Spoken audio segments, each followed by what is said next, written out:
Olá, bom dia. Oi, pessoal, bom dia. Morre ciclista atingida por ônibus em Avenida de Vila Velha.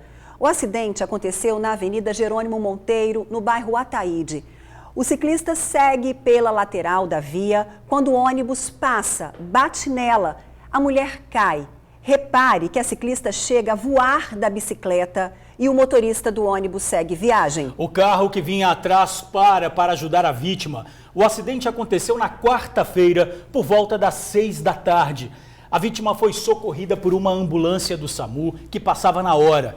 Ela ficou 2 noites no hospital, mas não resistiu aos ferimentos, Ingrid. Pois é, daqui a pouquinho a reportagem completa.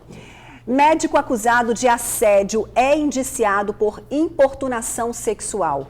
Ele tentou beijar uma paciente durante uma consulta. Depois desse caso, outras mulheres fizeram a denúncia contra o profissional. Além disso, Allan Kardec dos Santos atendia como cardiologista clínico geral, mas não tinha registro específico. O caso que aconteceu neste hospital particular de Vila Velha foi denunciado à polícia no último sábado.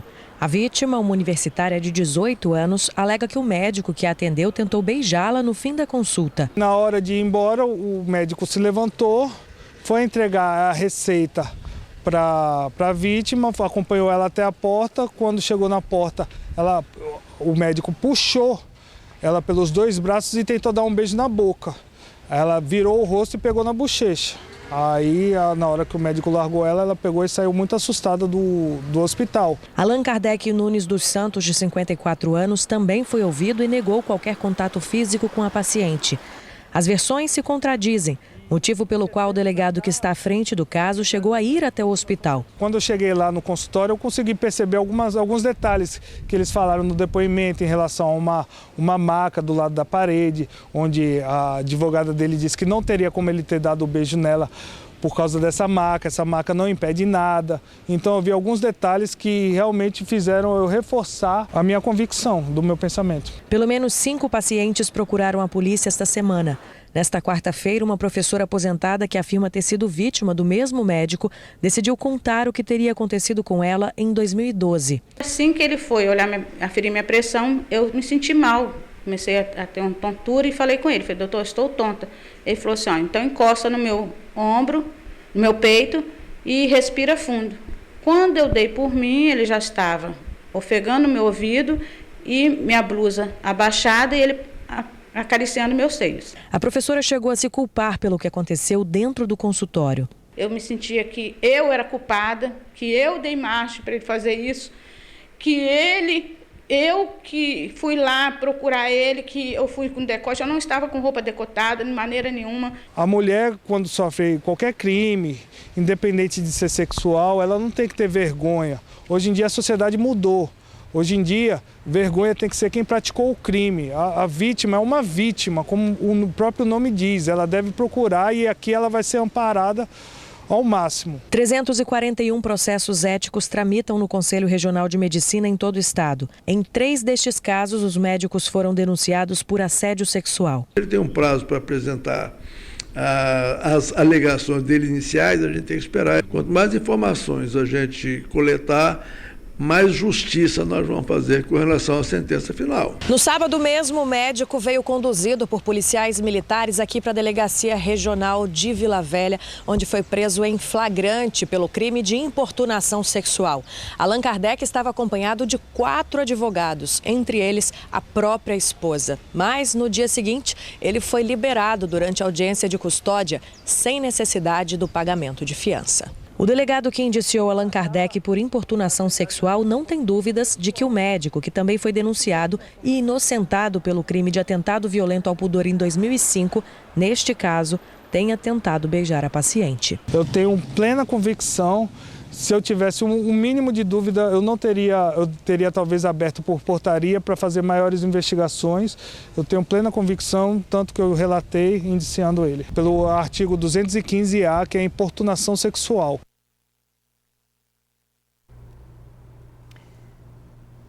Pois é, esse assunto continua no TN1. Daqui a pouquinho a gente conversa ao vivo com o presidente do Conselho Regional de Medicina, Celso Murá. Aconteceu de novo mais um ataque violento à imprensa. Pois é, uma equipe da TV Vitória foi agredida e ameaçada de morte. E qual é a resposta da Segurança Pública do Estado para mais esse episódio gravíssimo? Quem fala ao vivo com a gente é o repórter Rafael Schuller. Bom dia para você, Rafa.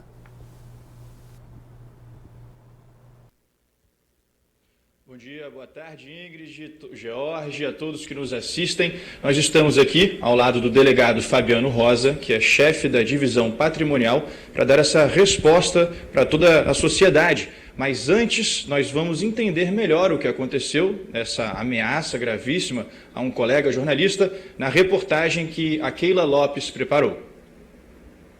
As feitas ao repórter Wesley Leite e ao cinegrafista aconteceram durante uma transmissão ao vivo. E Alisson, boa noite para você, boa noite para quem está em casa. Eu falo ao vivo aqui da entrada do bairro Santos Dumont em Vitória.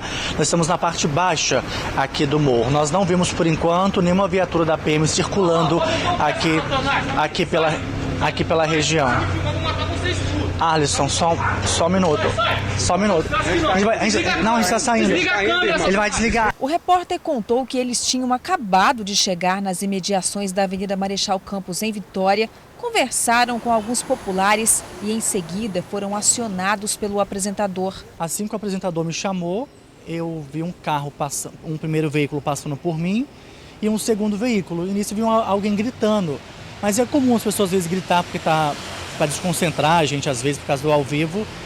E aí, quando eu vi o cara falando que eu vou matar vocês, eu entrei em desespero na hora. Porque ele desceu do veículo com um galão de combustível vazio na mão para armazenar combustível, foi para cima do cinegrafista.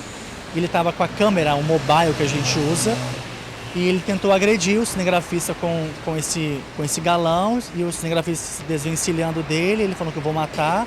As imagens cedidas pela TV Vitória mostram que os suspeitos chegam de carro. Quem está no carona do veículo carrega um galão para transportar combustíveis. As vítimas contaram que não foi possível perceber se tinham outras pessoas no carro além do motorista. Segundo o repórter, o suspeito desce e parte primeiro para cima do cinegrafista e manda-o desligar a câmera. Em seguida, o repórter, já de posse do equipamento, também é agredido verbalmente. Peguei da mão dele o equipamento e dei a volta para entrar no carro. Nisso ele veio para cima de mim. Eu vou te matar, não me filma. E eu tentando explicar que eu não estava filmando ele, que era o LED só da câmera que estava ligada do equipamento. Ele começou a chutar o veículo, falou que ia me matar e eu tentando sair fora. Falei, não estou te filmando. E nós entramos no carro, ele chutou o veículo, danificou parte da traseira do carro. Nós entramos no veículo e saímos do morro. De acordo com o repórter, a equipe estava posicionada na entrada do bairro Santos Dumont, aqui próximo, e fazia uma entrada ao vivo sobre uma operação que ocorreu na região nessa quinta-feira. A rua é paralela à Avenida Marechal Campos, que é movimentada principalmente no início da noite. Inclusive, vários moradores estavam no local no momento em que a equipe foi ameaçada. Após o fato, a equipe foi à Delegacia Regional de Vitória e fez um boletim de ocorrência. Durante a noite, moradores falavam nas redes sociais sobre o clima de tensão no bairro Santos Dumont. Neste vídeo, gravado por populares, é possível ouvir o som de vários fogos na região. Gente, já tem meia hora que está assim no Santos Dumont, aqui próximo a Marechal Campos. Para quem mostra todos os dias a insegurança vivida pela população, ser vítima da violência é a certeza de que é preciso medidas urgentes para inibir atuações criminosas como esta. Ali, Keila, eu vi o medo que as pessoas passam todos os dias na rua. A gente sente isso, a gente conversando com as vítimas, mas ali eu pude ver a realidade nua e crua, o medo que essas pessoas passam. E não é por conta disso que a gente vai se calar. A TV, eu como jornalista, vamos continuar fazendo o nosso trabalho, que é mostrar a realidade das pessoas, essa insegurança que assola todo mundo. O que a gente pede para todos nós é mais segurança das autoridades aqui do Espírito Santo, Keila. Este é o segundo ataque sofrido pelas equipes da Rede Vitória neste mês. No último dia 6, o carro da emissora foi incendiado também na região da Avenida Marechal Campos, próximo à divisão patrimonial da Polícia Civil e do local em que a equipe voltou a ser ameaçada nessa quinta-feira. Na ocasião, os profissionais também haviam estacionado o veículo para fazer uma entrada ao vivo sobre uma operação da Polícia Civil no local. Testemunhas disseram que 3 homens colocaram fogo no carro. Além do veículo, equipamentos e pertences da equipe foram destruídos. No dia do fato, a Secretaria de Estado da Segurança Pública lamentou o ocorrido e considerou como um atentado à democracia.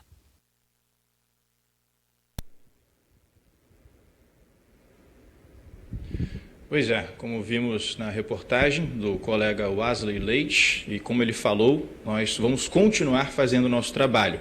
Bom, como eu disse, aqui ao meu lado está o chefe da divisão patrimonial, doutor Fabiano Rosa, que tem uma resposta, né, doutor? A polícia já conseguiu, então, apurar esse fato?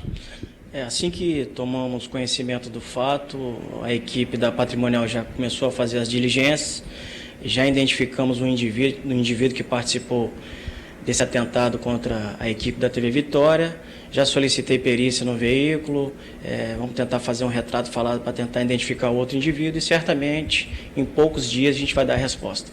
Certo, agora isso mostra que esses criminosos são audaciosos, né? Porque fazer isso, inclusive ao vivo, durante, né, o trabalho do jornalismo, é porque eles simplesmente não têm respeito e nem medo, é isso mesmo? São criminosos, pessoas que têm o crime como meio de vida. Recentemente fizemos uma mega operação no Complexo da Penha, prendemos 19 pessoas, todas com a prisão preventiva decretada na audiência de custódia, apreendemos um fuzil, pistola, várias drogas. Então você percebe que são pessoas perigosas que estão agora partindo contra esse crime grave, contra a liberdade de imprensa, que a Polícia Civil não vai admitir. Estamos investigando e que eu posso afirmar que breve a Polícia Civil vai dar a resposta que a população requer. Tá certo, delegado, eu agradeço a sua resposta, tá aí, esse é o posicionamento oficial da Polícia Civil. Muito obrigado, delegado. E agora nós falamos também sobre um outro caso de agressão, porque não somos só nós, jornalistas, que sofremos com esse tipo de violência. A própria Polícia Militar também sofre isso no dia a dia de trabalho dela. Vamos ver um vídeo agora que nossa produção conseguiu, que mostra policiais militares em uma operação em Jacaraípe, na Serra, no bairro das Laranjeiras. E a informação que nós temos é que os policiais estavam realizando um trabalho e nesse trabalho eles precisavam prender uma pessoa. Nós conseguimos ver que os parentes, familiares, né, provavelmente até moradores populares ali, tentaram impedir o trabalho da polícia, seja por qual for o motivo, e então eles precisaram reagir. Houve um tumulto, uma confusão, né? E a Polícia Militar conseguiu controlar e acabou fazendo a prisão do indivíduo. Sobre esse caso, a polícia enviou uma nota para a gente aqui explicando o que aconteceu. Bom, a Polícia Militar disse que ela tem o dever constitucional de preservar a ordem pública, valendo-se de algumas ferramentas legais, como o uso legal e proporcional da força. Qualquer ocorrência nas quais haja uma previsão legal de prisão, o infrator não pode ser impedido de ser preso, isso é lógico, né? E qualquer coisa que a polícia estiver fazendo de excedendo algum limite, né, que o popular entendeu dessa forma, a polícia tem os canais para poder fazer uma denúncia, para poder fazer uma crítica, né, na Corregedoria da Polícia Militar. Bom, nós ficamos por aqui esperando essa resposta da Polícia Civil, que eles estão trabalhando, e torcendo para que nenhum colega jornalista sofra outra agressão como essa. Obrigada, Rafa. É exatamente isso. É utopia a gente pensar numa cidade 100% segura, mas você não acha que a violência no Espírito Santo não tem tomado rumos, assim, diante desses episódios, pelo menos preocupantes? Pois é, a gente vê aí que a imprensa no trabalho dela sendo aí agredida por bandidos, não é? A gente vê aí no início de um bairro, você sendo intimidado ao vivo no seu trabalho, o colega aí de trabalho Wesley Leite, da TV Vitória, e ao vivo, Ingrid, que é mais preocupante ainda. Pois é.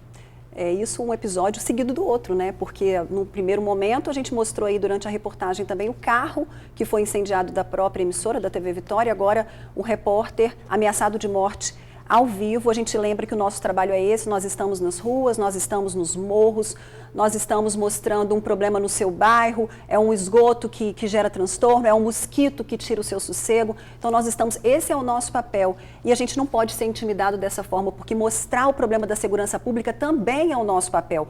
Mostrar moradores que sofrem aí, que são intimidados, que se silenciam diante da violência, é o nosso papel também. Então a gente pede respeito, a gente está aqui para também dar solidariedade aí aos nossos colegas que lutam diariamente para levar a melhor notícia até você. E é muito triste, é um misto de sentimentos quando a gente vê episódios como esse. E o Sindicato de Jornalistas também publicou uma nota pedindo aí uma resposta também das autoridades. Este é mais um ataque inadmissível ao trabalho da imprensa por grupos armados que ocupam comunidades da Grande Vitória. Nossas entidades exigem do governo do estado segurança de trabalho para os jornalistas e também para os moradores dessas regiões. Pois é, o Sindicato de Jornalistas e a FENAGE reiteram que qualquer ataque à imprensa é um ataque à democracia e não pode, em hipótese alguma, ser aceito pela sociedade. Cobram ainda da Secretaria de Estado da Segurança Pública que os responsáveis sejam identificados e punidos. Nós ouvimos o delegado que prometeu dar uma resposta imediata. A gente está aguardando. Bom, a Rede Vitória também, em nota, divulgou que os profissionais estão bem e que as devidas providências já estão sendo tomadas. Inclusive, aí solicitou para a Secretaria de Segurança respostas e pediu que isso seja apurado o mais rápido possível. Fica e é aí isso o também nosso que a gente espera. Abraço aí a todos os nossos colegas, né? É uma profissão que não é fácil e é o que as pessoas falam. Nós vimos aí um vídeo da polícia sendo atacada, jornalista ao vivo ameaçado de morte. Quer dizer, o cidadão comum fica como nessa história, não é? É a pergunta que todo mundo faz pra gente quando a gente passa na rua, né? Olha, na Serra, uma mulher atropelou uma adolescente na principal avenida de Jacaraípe, a Abdo Saad. O teste comprovou que ela estava bêbada e, por isso, foi autuada por embriaguez ao volante. No meio de ladrões e assaltantes, uma senhora. Ela foi levada para o DML após ter atropelado uma adolescente em Jacaraípe. O acidente aconteceu na tarde desta quinta-feira, na avenida principal, a Abdo Saad. As fotos mostram que a vítima estava atravessando a pista em direção à praia de bicicleta. Eu estava na fila da padaria, aí eu não vi nem a frenagem, só vi a batida.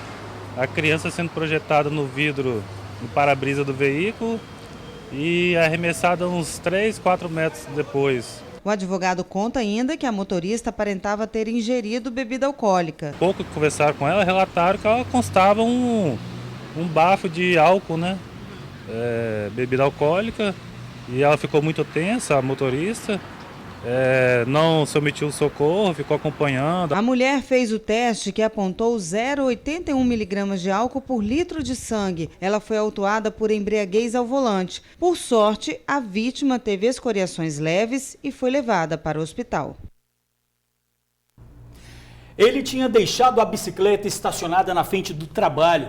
Quando saiu para voltar para casa, já bem de noite, não encontrou mais a bike. O circuito de segurança mostrou o que aconteceu. Aliás, o furto aconteceu bem perto de uma base da PM. O ladrão disfarça, mas as câmeras gravaram todo o crime. Reparem que ele chega falando no celular e com uma bicicleta. É tudo uma estratégia para cometer o furto sem ser percebido. Depois de uns minutos, o bandido volta. Ainda no celular, ele pega outra bicicleta, diferente da que ele deixou. Consegue romper o cadeado e vai embora. A vítima do crime é o Alessandro, um vendedor que saiu do trabalho por volta das 9 horas da noite e deu de cara com o bicicletário vazio. Trabalhou até mais tarde, você vem naquele fogo para ir embora, entendeu? Aí você chega aqui, você não encontra a sua bicicleta, você olha assim, você fala assim, cara, não é possível. Alguém tá brincando comigo, alguém tá me sacaneando.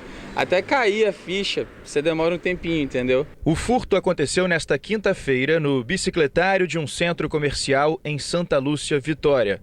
Alessandro não imaginou que alguém tentaria levar uma bicicleta simples, sem alto valor, como a dele. E ainda vou ter que me preocupar quando eu for comprar a bicicleta em comprar mais simples possível. Porque não dá nem para você ter algum item de valor ou coisa do tipo. Você não pode nem ter uma bicicleta boa. Comprar a mais simples, sem marcha, sem nada.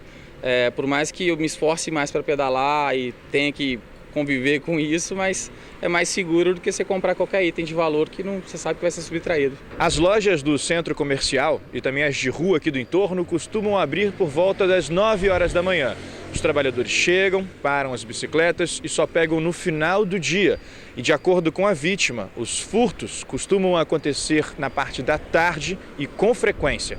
Apesar dos relatos, tem trabalhador que para ali todo dia e confia nas correntes e cadeados. Porque se fosse aquele cadeado assim, que vem na própria bicicleta, pode pocar, puxar. Tem que ser esse aqui, ó, corrente mesmo. O detalhe é que a cerca de 100 metros do local do crime existe uma base da polícia militar. Mesmo com a proximidade, o ladrão não se importa e comete o furto. Na parede do centro comercial, uma placa diz que eles não se responsabilizam. Alessandro agora está pensando se vai comprar outra bicicleta. Hoje em dia você não sabe nem o que você faz, porque o carro é um bem valioso, a bicicleta é menos valioso, mas todo dia rouba, o ônibus também você corre risco, não sei o que eu faço. Tá difícil, né, pessoal? Bom, e o que diz a Polícia Militar? A PM diz que faz policiamento dia e noite no bairro. Lembrou que, diante de suspeita de crime, uma viatura deve ser acionada pelo 190. E as vítimas precisam sempre registrar a ocorrência para que os casos sejam investigados. Olha, ao longo de toda a semana, temos falado do caso do médico acusado de assédio dentro do consultório. Allan Kardec Nunes foi indiciado por importunação sexual. Ele atendia como cardiologista, clínico geral, mas não tinha registro específico. Depois que o assunto veio à tona, apareceram novas vítimas. Para falar sobre denúncias envolvendo médicos, convidamos o presidente do Conselho Regional de Medicina, Celso Murad. Boa tarde, doutor Celso Murad. Bom, a primeira pergunta que a gente faz é a seguinte. Um paciente, né, uma mulher, está num consultório. A gente sabe que o médico geralmente precisa fazer o exame, né? Tocar em determinadas especialidades. Como diferenciar, por exemplo, um toque de importunação sexual, um toque um pouco diferenciado, vamos dizer assim, de uma análise propriamente dita médica, vamos dizer? Como a gente pode verificar essa situação? A primeira coisa é você relacionar o tipo de exame com a queixa do paciente.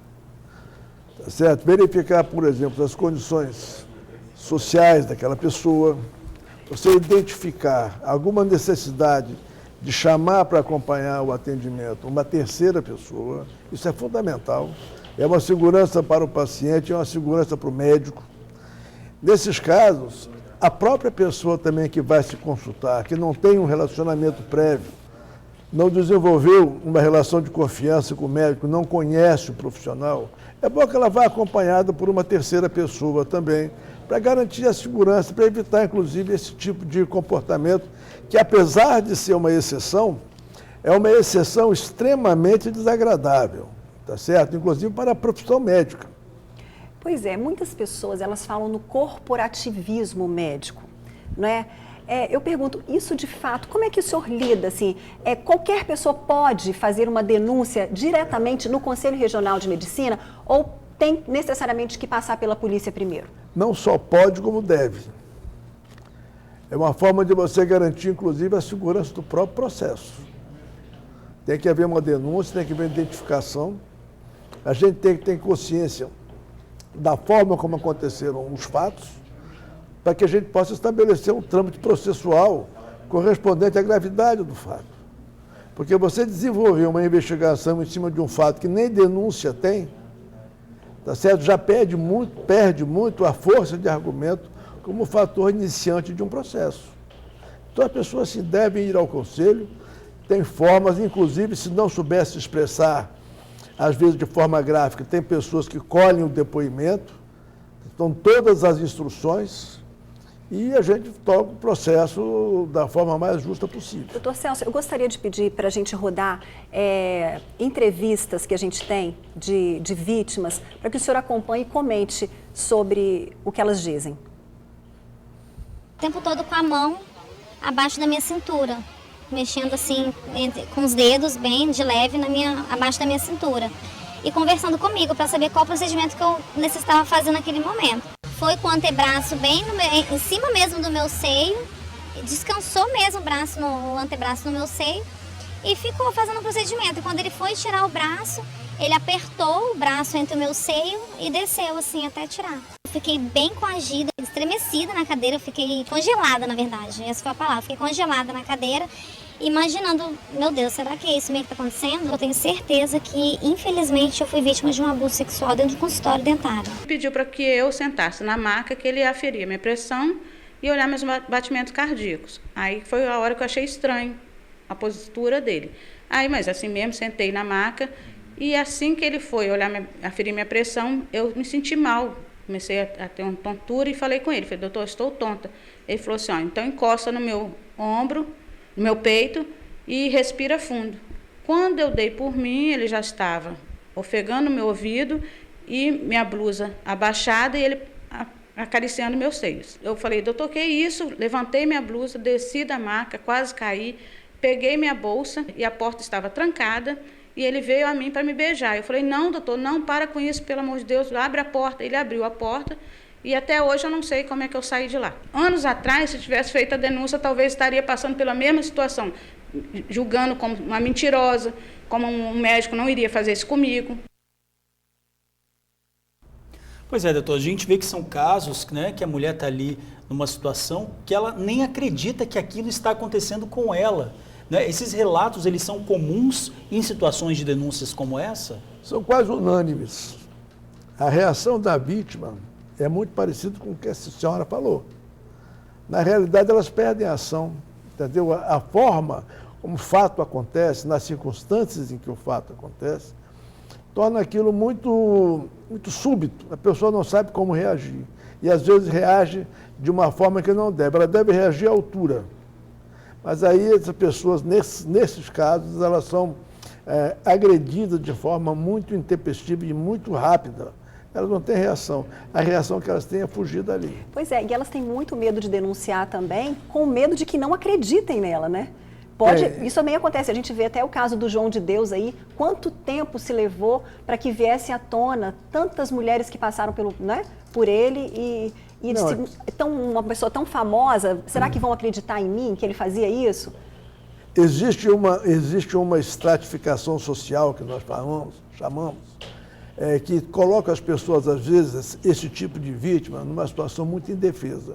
E eles raciocinam exatamente disso. Como é que eu vou acusar uma pessoa assim, tão importante, tão cheia de poder? Mas essas coisas mudaram muito recentemente, muito recentemente. Com relação a assédio sexual, por exemplo, os conselhos de medicina assim, têm um rigor muito grande. Haja vista que nós temos, durante o nosso processo, uma coisa que a gente chama aqui, a própria justiça tem, conciliação. Chama as partes, vamos fazer, escuta, resolve aqui. Nós não fazemos conciliação em caso de óbito, em lesão corporal grave e assédio sexual. Nem que as partes queiram fazer conciliação, o Conselho não faz. Algum médico já teve o registro cassado no Espírito Santo por outros crimes e até por importunação sexual? Já. Importunação sexual já é um termo assim mais brando, mas já teve sim, já teve cassado. Inclusive no Conselho Federal de Medicina, do qual eu faço parte, talvez seja a causa mais importante, mais frequente de cassação do diploma. Não foi identificada a especialidade do Allan Kardec, que a gente mostrou aí, né, desde o início do jornal, desde a semana, né, do início da semana que a gente tem mostrado esse caso. Pode ser que ele nem seja médico? Não, médico ele é. Médico ele é. Ele não tem registro de especialidade no Conselho Regional de Medicina. Isso vai ser investigado também, já que ele atendia como cardiologista, por exemplo? Isso vai fazer parte do próprio processo, tá certo? Pode ser um agravante ou não, depende. Às vezes a pessoa tem um título e esquece de ir lá registrar. Então, mas, de qualquer maneira, a imensa maioria não tem mesmo. Mas por conta de tantas denúncias, ele pode ter o registro cassado? Olha, aí eu não posso nem te adiantar, tá certo? Eu posso te dizer que ele vai ser julgado, dentro do rigor necessário, dentro do que for colhido como prova, tá certo? Não posso te adiantar o que vai acontecer, porque é uma antecipação de julgamento. Isso a gente não faz, até para não fragilizar o próprio julgamento. Doutor Celso, a gente agradece muito a sua participação aqui no Tribuna Notícias, muito obrigada. Importante aí, o doutor Celso disse que você que foi vítima não se cale de forma alguma e, inclusive, pode procurar o Conselho Regional de Medicina. Obrigada. Ok, doutor Celso, muito obrigado. Bom, agora a gente fala sobre a apuração do caso do jovem Chesley Trabá, morto durante uma ação da PM no bairro Vila Independência, em Cariacica, no início do mês. A família do rapaz já prestou depoimento na Corregedoria da Polícia e apresentou novos vídeos de moradores que contestariam a versão da PM de que houve uma perseguição. Além disso, as imagens mostrariam que no momento em que policiais aparecem colocando o jovem na viatura, Chesley já estaria morto. Em depoimento, a namorada afirmou que quando chegou ao local do crime, ele não tinha mais vida. A PM disse que a Corregedoria está apurando toda a ação e ressaltou que até que surjam novos fatos, não vai afastar os PMs. A Polícia Civil confirmou que o laudo da perícia, feito no corpo de Chesley, indicou a presença de pólvora nas mãos do jovem, mas o inquérito também se baseia em outras análises. Por enquanto, as informações não serão passadas para não atrapalhar as investigações. E a noite foi de protesto na capital. Manifestantes fecharam avenidas contra o bloqueio de verbas para a educação e contra a reforma da Previdência. Esses manifestantes se concentraram em frente à Secretaria de Estado da Educação. O primeiro grupo a chegar saiu da Praça de Jucutuquara. Em seguida, o grupo que veio da UF se juntou aos demais na Avenida César Ilau. Eles posicionaram o carro de som no sentido centro de Vitória por volta de 7 horas da noite. Aos poucos, também ocuparam a pista no sentido Praia do Canto e o trânsito foi totalmente interditado. A todo momento, os manifestantes gritavam palavras de ordem contra o bloqueio de verbas para a educação e contra a reforma da Previdência propostas pelo governo federal. Põe a mão na consciência aí! A manifestação reuniu vários grupos, entre eles estudantes do Instituto Federal, UFES e centrais sindicais. De acordo com a estimativa da Secretaria de Estado da Segurança Pública, 4.500 pessoas participaram do ato. A organização disse que cerca de 7.000 pessoas estiveram na manifestação. O protesto foi encerrado por volta de 9 horas da noite. E ainda hoje você confere vagas de emprego. O Partiu Bairro mostra os caminhos para buscar melhorias no lugar que você vive. E a dica do chefe traz uma tortinha simples, barata e o melhor, deliciosa. O recheio você escolhe o que tem em casa. Aguarde para ver. Oi, gente, eu sou a Gabriela, estudante de jornalismo e eu assisto TN. A gente volta já.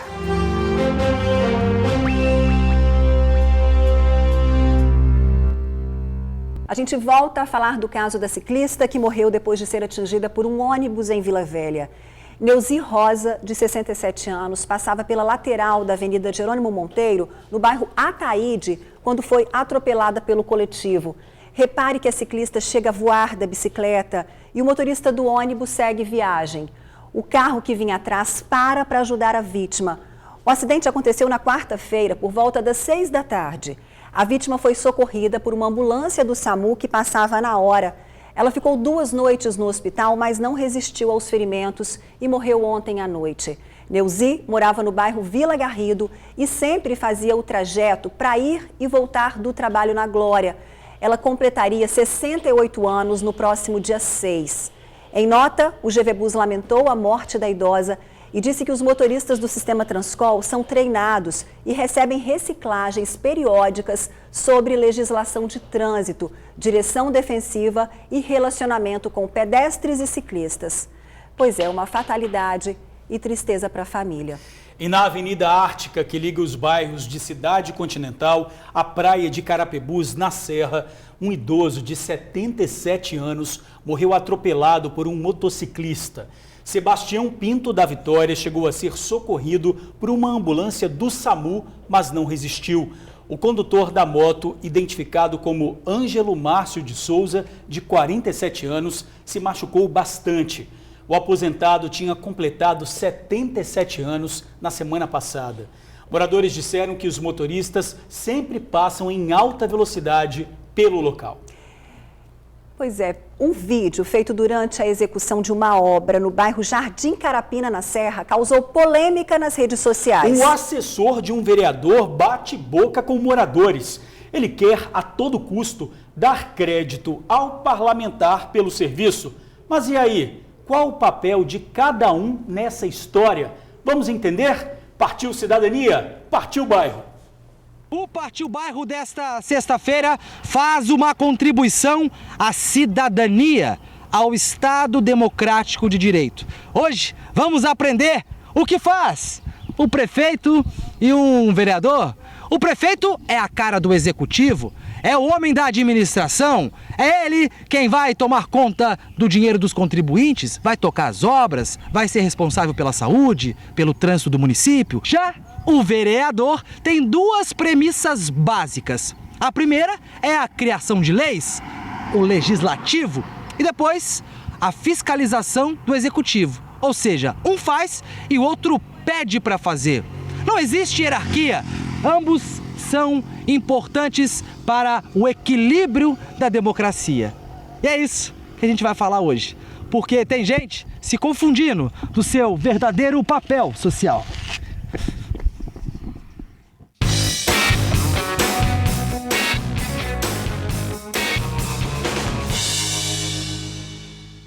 Sabe a tal velha política? Aquela que tanto se fala por aí? Pois é, este vídeo é um exemplo interessante. Fomos lá, conversamos com o pessoal da Secretaria de Obras. Essa rua aqui é a Belo Horizonte, é a rua do ponto final. Então o pessoal pede muito uma rampa para sair direto aqui, ó, para sair direto na pista nova. Então o secretário atendeu nós, o prefeito. Atendeu. E tá aqui, ó, mandou a caçamba. Por que não vereador? Então por que não atende o vereador? Pois é, esta treta aí aconteceu aqui no ponto final do bairro Jardim Carapina, na Serra. Quem fez o vídeo foi o Miqueias e é com ele que eu vou conversar agora. Miqueias, tudo bem? Tudo bom. Qual foi a treta, rapaz? Me explica aí. No ato da execução, o assessor do vereador chegou de carro, né, da forma que vocês viram no vídeo, com toda aquela agressividade, se impondo para cima de nós e dizendo que isso aqui não competia a nós pedir essa melhoria aqui para o pessoal aqui do ponto final. O homem que discute com Miqueias é assessor do vereador serrano Adriano Galinhão, do PTC. No vídeo, parece que o assessor queria que o crédito da rampa fosse dado ao vereador. Essa situação ocorrida na Serra é um sinal dessa desinformação da população e talvez até do despreparo dos nossos agentes públicos. O Executivo dirige os negócios públicos, dirige o Poder Executivo e os interesses do município, e o Legislativo faz as leis e fiscaliza o Executivo. Naturalmente, não é atribuição do Poder Legislativo fazer obras. Os smartphones democratizaram a fiscalização. Agora, qualquer cidadão pode denunciar o que estiver errado. Que você vota no seu representante, depois você continua a fiscalizá-lo pelas redes sociais, pelo e-mail, pela televisão, pelas mídias. Então, tudo isso são métodos de participação popular e, por que não dizer, métodos de atuação democrática direta. A rampa improvisada pela prefeitura tem facilitado a vida de quem precisa pegar a pista nova. É o caso do Pedrão, que trabalha na entrega de gás e água. Facilita muito porque a gente entra no bairro mais rápido, entendeu? Aí, em vez de você dar a volta lá embaixo, lá, eu já passo por aqui, já chego no ponto final, no antigo ponto final de Carapina. Então, a acessibilidade ficou melhor para mim, entendeu? Eu achei melhor, ficou bem melhor para a gente. Bom, a Prefeitura diz que tem um cronograma de atendimento para os bairros da Serra e os serviços são executados de acordo com o planejamento de cada secretaria.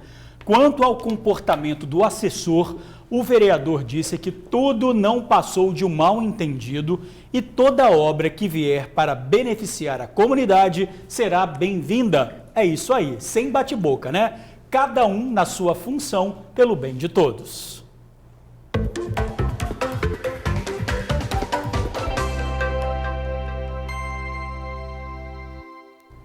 Vamos abrir aquele sorrisão, sextou com empregos para você. Fiscal de loja, gerente, ajudante de entrega, auxiliar de serviços gerais, atendente de lanchonete, operador de caixa, embalador, repositor, operador de frios e laticínios, pessoas com deficiência, idosos e aposentados. Cadastro no site extrabom.com.br no link Trabalhe Conosco.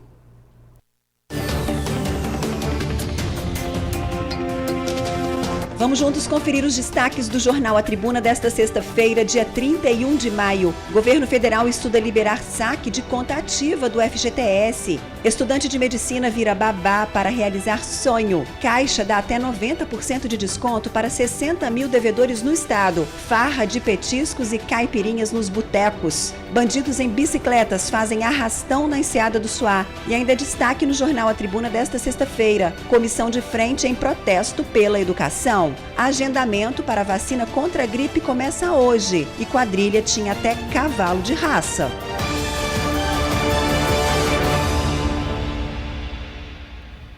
E a seguir, o que você tem na geladeira, hein? De um franguinho, uma carne moída, hein? Pois é, um atum. Escolha o recheio e prepare a massa para fazer uma tortinha simples e barata, do jeitinho que a gente ama. Perde não, hein? Olá, meu nome é Nicole, eu tô sempre ligada no Tribuna Notícias.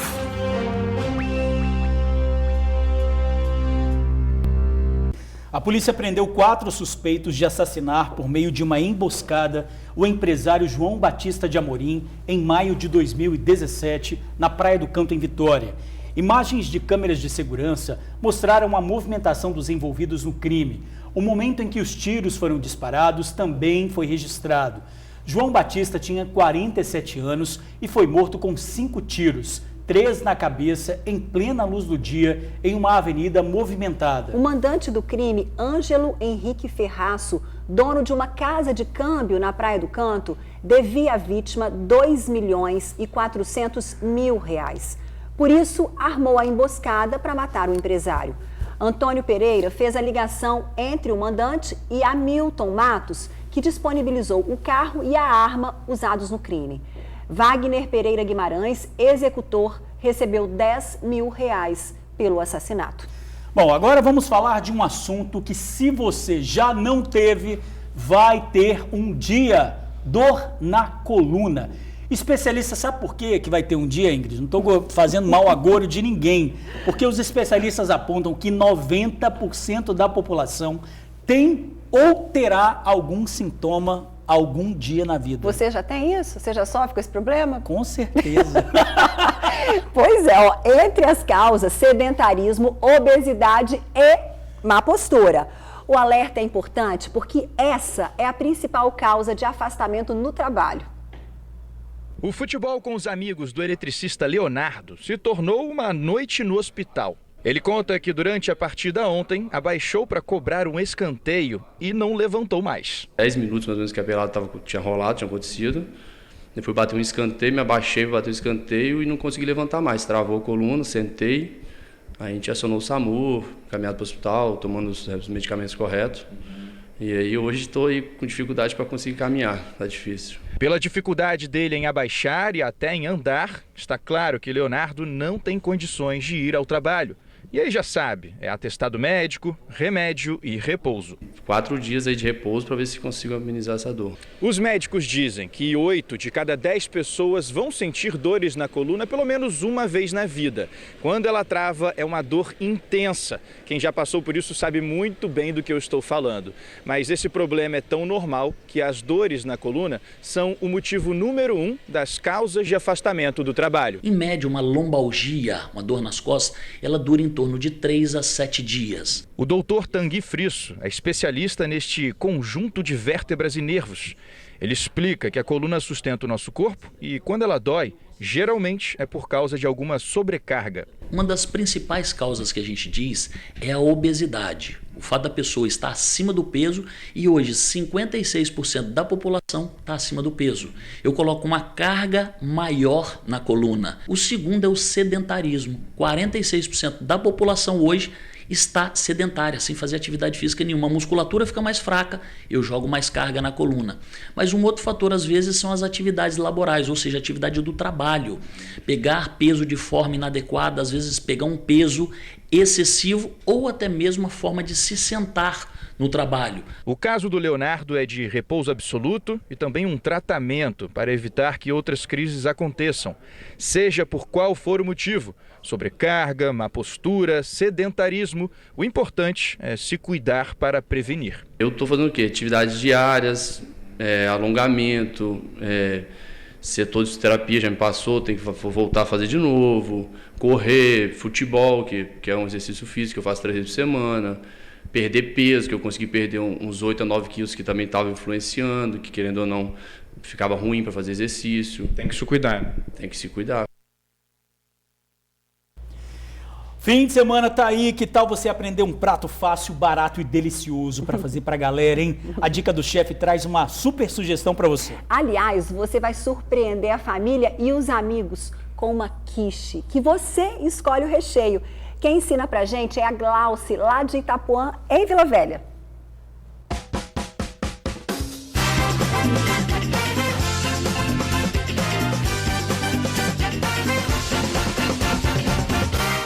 Sexta-feira, sofá é dica do chefe, né? Sofá não tem muito a ver com cozinha não, mas eu sempre gosto de abrir as minhas conversas com os chefes na sala, sentado no sofá. Assim, é de casa, né? não é? Aí depois já vai pra cozinha e fica tudo Abre a geladeira, os banheiros. Nossa. É assim, desse jeito. E volta sempre. Tudo bem, Glaucio? Tudo bom. Ô, Glaucio, me diz o seguinte, parece que hoje nós vamos aprender um prato muito interessante, muito gostoso, a tal de quiche de alho poró. É isso ou eu tô falando besteira? Sim, tá falando besteira não. É isso mesmo. Maravilhoso, simples, barato.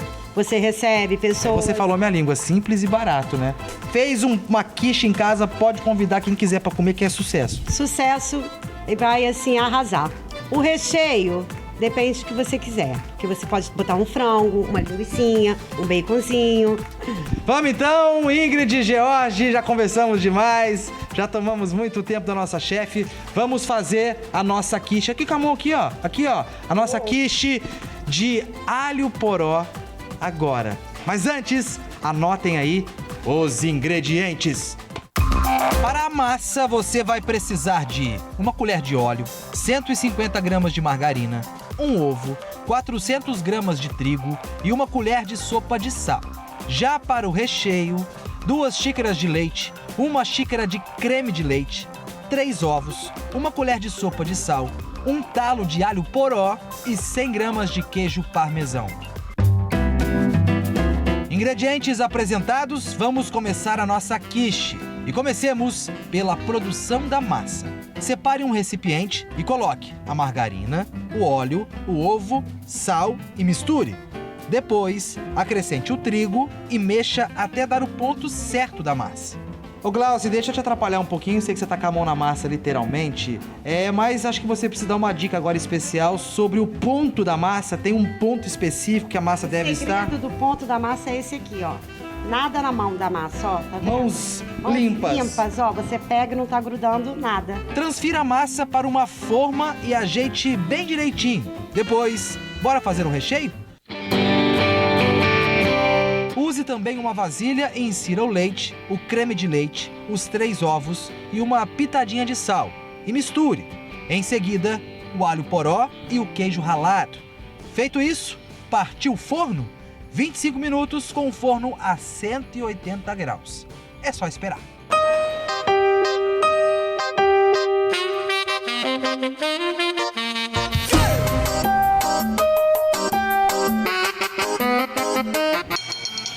Tá na hora? Tá na hora! É por isso que eu vim, só vim por isso, por esse momento. Posso experimentar? Com certeza. Ó, vai. Vamos ver se ficou bom? Vai, vamos ver. Ver se ficou bom, ó.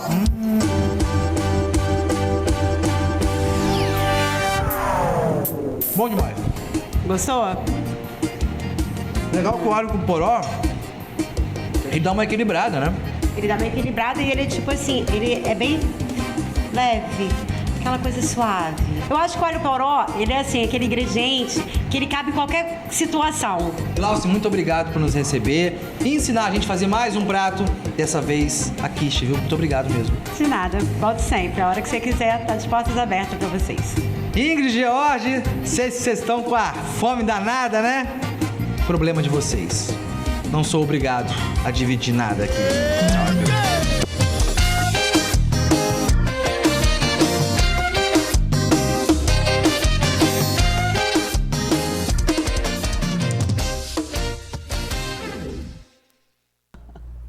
A gente tá com fome, mas você foi bonzinho, viu, Felipe? Trouxe pra gente, né? Você eu almocei esse pedaço grandão aí, ó. Delicioso, viu, Glauci? Parabéns também pela sua simpatia. Adoramos visitar a sua casa. E para conhecer mais delícias da Glauci, basta seguir o Facebook dela, o Glauci Banqueteira. E se você também manda pra gente aí, ó, tá? Manda bem na cozinha, tem alguma dica, quer participar da nossa dica do chefe, é só entrar em contato pelo telefone 3331-9062. Pois é, ó. Um beijo pra você. Eu teria muitos beijos pra mandar aqui, o pessoal que entrou no meu Instagram, mas como o jornal tá estourado, na segunda-feira eu mando os beijos, tá bom? Prometidos. Até lá. Ótimo fim de semana, até segunda.